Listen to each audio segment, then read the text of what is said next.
So this is the second video in the ASP.NET Core 8 course, and in this video we'll be going over creating the project, and then we'll look at the file structure of the project.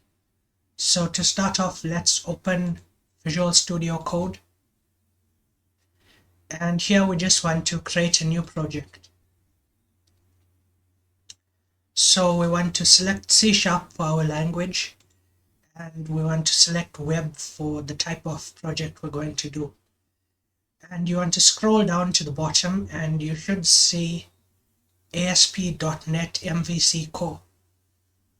So model views and controllers. And you want to select this project and click next. And here we just want to give our project a name. So we'll call this ASP course.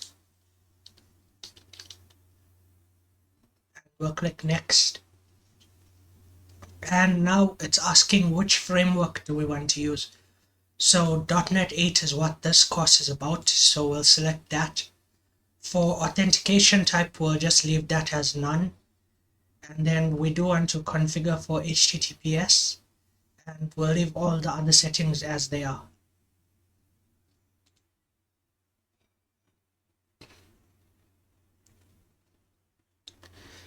So once that's done creating your project, you should see this screen, and we can just close this. It's an overview of stuff in your project. So the things to look out for here are the folders. So we have controllers, models, and views. That's our MVC structure.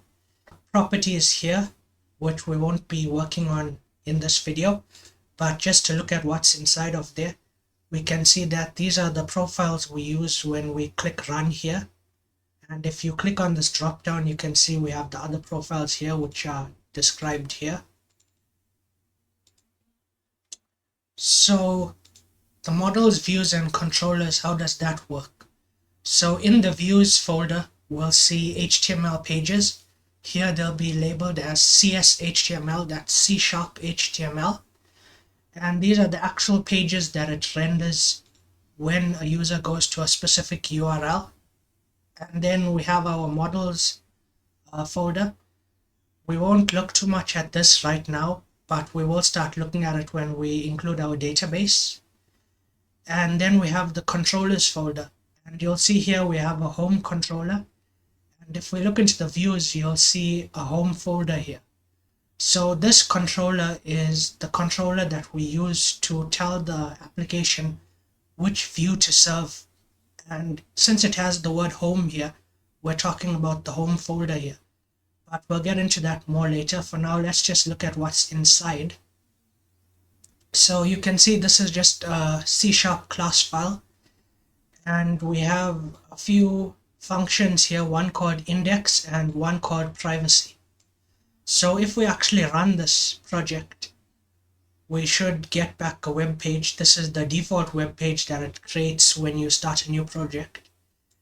And in here you should see two links, home and privacy. And that's actually what these functions here are doing. So you can see it says return view and it doesn't pass any parameters in. So that just means we're returning the view with the same name as the function. But we'll look at this more when we create our own controllers. For now, I just wanted to show you that this is where the index and privacy on our project is coming from. So when we click on home here, it's actually running this home function. And when we click on privacy, it's actually running this privacy function. And those functions actually look inside this views and home folder for the files with the same name.